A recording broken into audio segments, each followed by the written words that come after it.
Good evening mga kaloyrista, ito po yung likod, si Boy Misterio. Ngayon po, good news po tayo. Pag-usapan po natin yung pagpunta ng ating mahal na Pangulo sa Basilan.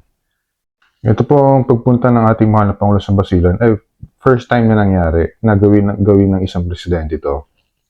Nakabasahin ko po sa inyo.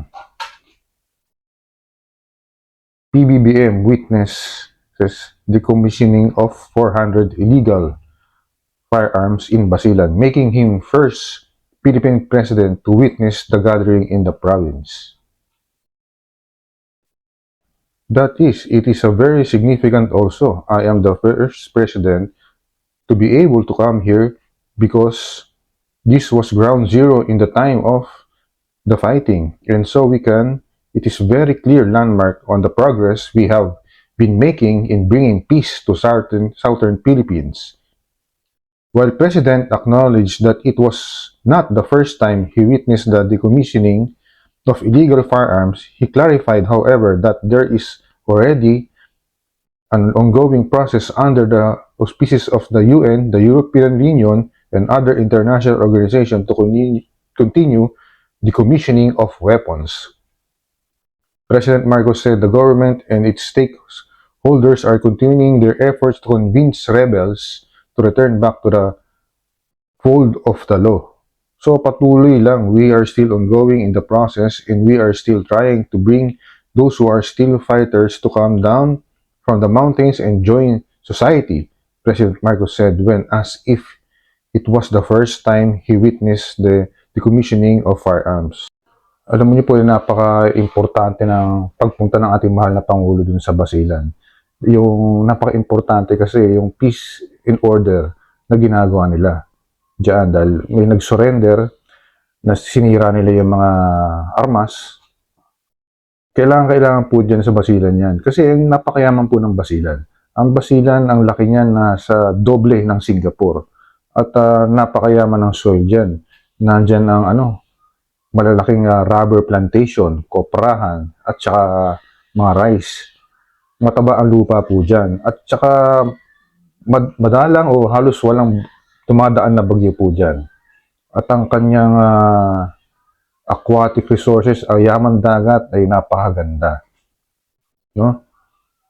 Kaya napakaganda ng plano ng ating mahal na Pangulo. Kasi pag yan ay nagtagumpay, hindi lang ang Basilan ang magbe-benefit, kundi ang buong Pilipinas. Ito po, pakinggan po natin itong speech ng ating mahal na Pangulong PBBM dyan sa Basilan. Although the ceremonies that we had here is really very simple, it is symbolic of a very important day because this is a testament to the commitment of all stakeholders to peace. But as I said in my speech, when we talk about peace, it does not only mean a cessation of violence.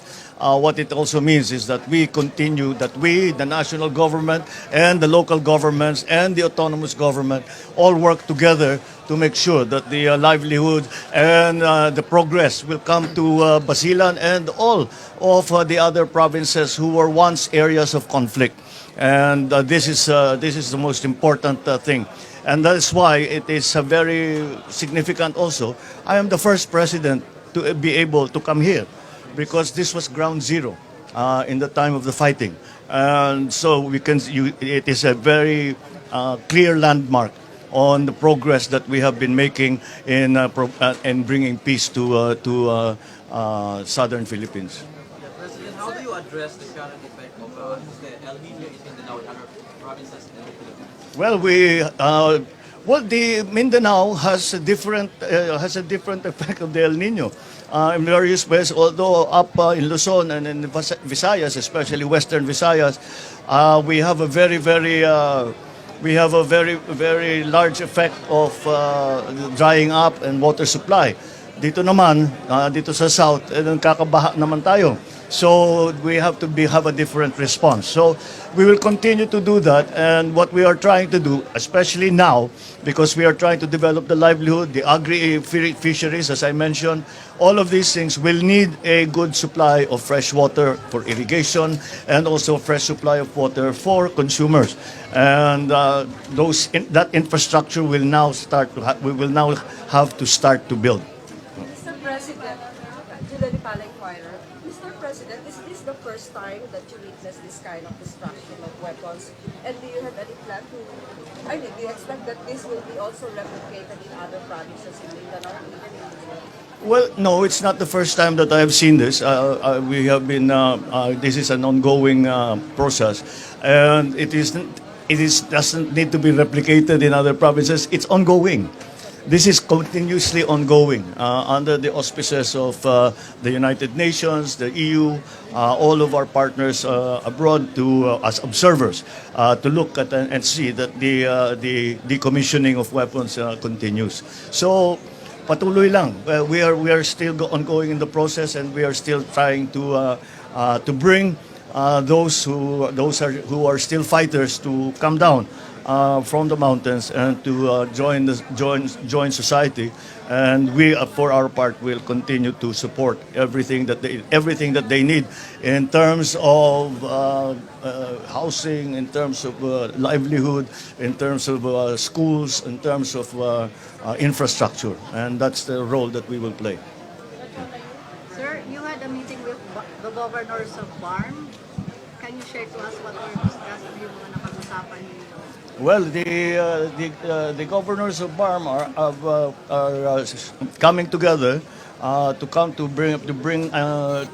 formalize an alliance. It is already existing, but to formalize an alliance to make it very clear the support that the governors will bring to the autonomous government, to BARM.